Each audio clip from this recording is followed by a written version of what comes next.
በእምነት ሆነን በንስሐ ውስጥ ሆነን በተሰበረ መንፈስ ውስጥ ሆነን ስንጸልይ ታስታውሱታላችሁ። ፈያታዊ ዘየማን አንድ ነገር እኮ ነው ያደረገው። ምንድነው ያለው? አንድ ቃል እኮ ነው። ጌታ ሆይ በመንግስት በመጣህ ጊዜ አስበኝ። ግን በፍጹም እምነት ሆኖ ነው ያን ያደረገው። እና እነ ቅዱስ ዮሐንስ አፈወርቅ የሚደነቁት ለምንድን ነው? ክርስቶስን ለማመን ብዙ ምክንያት የነበራቸው ሰዎች ነበሩ። 5000 ሰው በ5 እንጀራ በ2 ዓሣ ሲያጠግብ ለማመን ያመቻል አያመችም?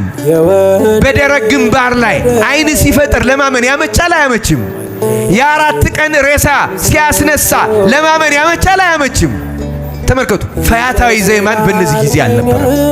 ጌታ 4 ቀን ሬሳ አልዓዛርን ሲያስነሳ አልነበረም። ጌታ በደረቅ ግንባር ዓይን ሲፈጥር አልነበረም። ጌታ በ5 እንጀራ በ2 ዓሣ ሲያበረክት አልነበረም። ጌታ በቃል አጋንንት ሲያወጣ አልነበረም። ጌታ ጎባጣውን ሲያቀና አልነበረም።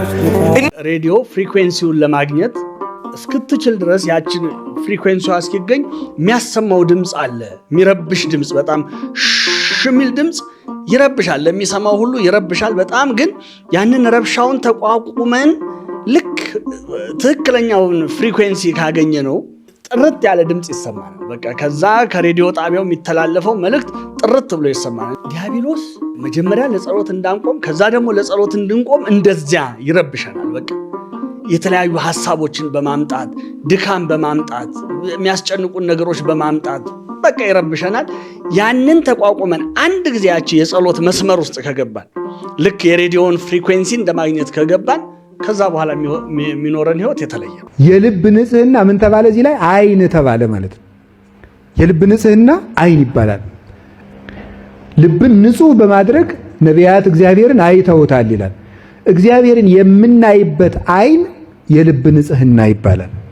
ስለዚህ እመቤታችን በልብ ንጽህና እግዚአብሔርን የምትመስል የመጨረሻዋ ሰው ናት ማለት ነው። የመጨረሻዋ ሰው ከትጉሁ ባይታዊ ጋር የሚታገለውን ሰይጣን እንቅልፋሙ ላይ የነበረው ሰይጣን ይሄድና ናይን የሰነፋለ ብሎ ዞት ይመጣል ይላል። እዚህ ጋር አትልፈ ይለዋል። ያኛው ሌሊት እየጸለየ ቅንድሙን ሲለው ለዚያ እኮ ይውላችሁ ከሚጸልየው ሰውዬ የተሸነፈው ሰይጣን ሁሉ እናንተ ላይ ነው እየመጣ ድብትም ያረጋችሁ ጫንም ያረጋችሁ ማለት ነው።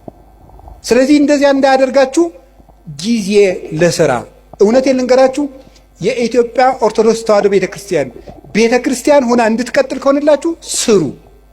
ካልሰራን ቤተክርስቲያናችንን በታምር ማስቀጠል አንችልም። ብድግ ብለን ዝም ብለን የኢትዮጵያ ቤተክርስቲያን አትበጠስም በፉከራ ነው።